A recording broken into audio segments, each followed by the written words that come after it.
এক গবেষণায় জানা গেছে ঢাকায় ৭৫,০০০ পথশিশু নেশায় আসক্ত। এই শিশুদের পুনর্বাসনে রাষ্ট্র ও সমাজের করণীয় কি?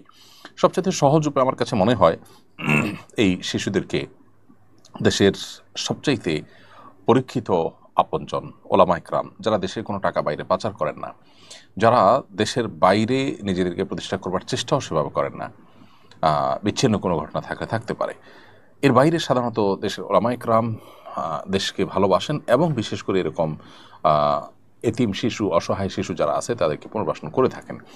দেশের যে কওমি মাদ্রাসাগুলো আছে, কওমি মাদ্রাসাগুলোতে যে পরিমাণ এতিম অসহায় শিশুরা বসবাস করে এবং তাদের আশ্রয় হয় এবং তারা সুশিক্ষা শিক্ষিত হয় এবং পুরো সমাজকে তারা কিছু দিতে পারে, সেটা যদি কওমি মাদ্রাসাগুলো না করতো, ওলামা ইকরাম না করতেন, তাহলে দেশের অবস্থা কোথায় গিয়ে ঠেকতো এবং এরা অপরাধ জগতের সাথে কতটা মিশে পড়ে ভয়ঙ্কর অবস্থা সৃষ্টি করতো সেটা বলার অপেক্ষা রাখে না।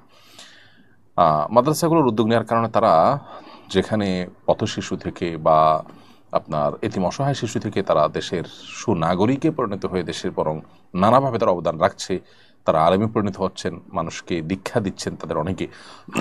সেই জায়গা থেকে আমার কাছে মনে হয় ঢাকা যে ৭৫,০০০ পথশিশু নেশা আসক্ত হওয়ার কথা শোনা যাচ্ছে, তাদের পুনর্বাসনের জন্য ওলামা ইকরামকে দায়িত্ব দেওয়া হোক। যে সমস্ত এনজিওগুলো বিদেশিদের কাছ থেকে তহবিল এনে তারা নানাবিধ মুখরোচক প্রজেক্ট ইত্যাদির কথা শোনায় এবং এ জাতীয় শিশুদের দায়িত্বভার গ্রহণ করে, তাদের কাছে এরা কখনো ততটা নিরাপদ নয়। অতএব ওলামা ইকরাম বা কওমি মাদ্রাসাগুলোতে তাদের পুনর্বাসনের ব্যবস্থা করা হলে আমার মনে হয় যে এই সমস্যার সবচাইতে ভালো সমাধান করা সম্ভব।